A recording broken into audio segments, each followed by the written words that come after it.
Bienvenue à tous. Le professeur Robert Doucet, ministre des Affaires étrangères du Togo, a fermement recadré un journaliste du média allemand Deutsche Welle.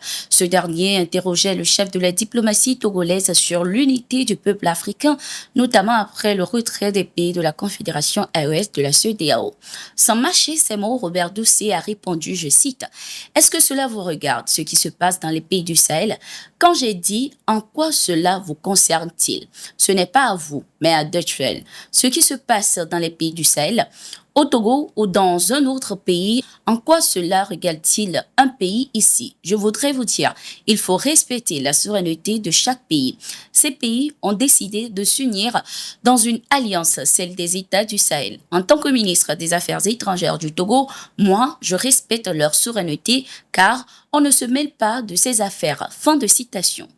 Dans son entretien avec Deutsche Welle, il a également dénoncé la condescendance de certains partenaires occidentaux et de certains médias à l'égard des Africains, appelant ainsi au respect de la souveraineté des États africains. Ce que nous disons et ce que nous reprochons parfois à nos partenaires ou à certains médias tels que ceux que vous représentez ici, c'est que notre souci aujourd'hui est que l'Afrique soit respectée en tant que continent. Nous ne voulons plus que quiconque nous regarde de haut car personne n'est supérieur à nous.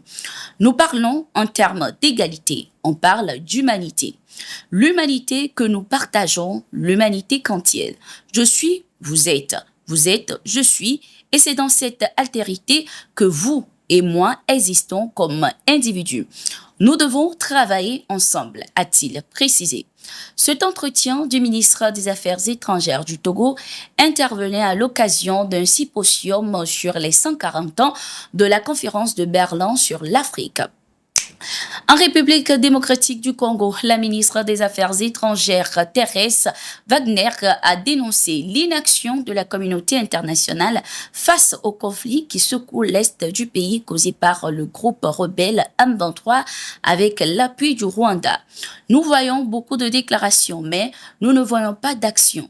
Comment ce groupe armé parvient-il à disposer d'une force de frappe qui quasiment neutralise une mission de maintien de la paix des Nations Unies? Cette crise est une menace pour la paix et la sécurité internationale lorsqu'environ 4000 militaires rwandais s'arrogent le droit d'occuper illégalement un territoire souverain. C'est un conflit international, a-t-elle souligné. Le M23 a lancé une offensive dans l'est du pays ce 5 février après avoir annoncé un cessez-le-feu unilatéral pour des raisons humanitaires. Un sommet est d'ailleurs prévu ce 8 février 2025 pour régler les tensions entre le Rwanda et le Congo et trouver une solution à la crise qui secoue l'Est de la République démocratique du Congo. Les experts de la Confédération Alliance des États du Sahel, AES, réfléchissent à des stratégies et des moyens pour instaurer un visa commun. Ces experts se sont réunis les 1er et 2 février 2025 pour discuter de la mise en place d'une politique de visa commune pour les pays membres baptisée Visa Liptako. Le but est de faciliter l'entrée des ressortissants non CEDEAO dans les 3 pays membres, dont le Burkina Faso, le Mali et le Niger. Cette mesure devrait stimuler le tourisme, les échanges commerciaux et les investissements dans la région. Les discussions de ces experts ont abouti à la proposition d'un modèle de visa unique incluant un visa électronique délivré en ligne. Cette proposition, accompagnée des conclusions de leurs discussions, seront soumises à l'analyse et à la validation des ministres en charge de la sécurité des pays membres. Cette décision intervient après la mise en circulation du passeport de l'AES à la suite du retrait du Mali, du Burkina Faso et du Niger de la CEDEAO. De l'autre côté, l'institution sous-régionale ne reconnaît pas encore les passeports des 3 États, c'est-à-dire les États de la Confédération de l'AES. Au Mali, Souleymane Traoré vient d'être nommé gouverneur de Ségou. L'information a été donnée lors du Conseil des ministres du 5 février 2025. Ancien directeur général de la police, Souleymane Traoré remplace à ce poste Alassane Traoré, l'ex-gouverneur décédé des suites d'un accident sur la route de Ségou. Reconnu pour son professionnalisme et son pragmatisme, Souleymane Traoré prend désormais les rênes de la région avec la lourde responsabilité de répondre aux attentes des populations face aux multiples défis qui demeurent, dont la sécurité.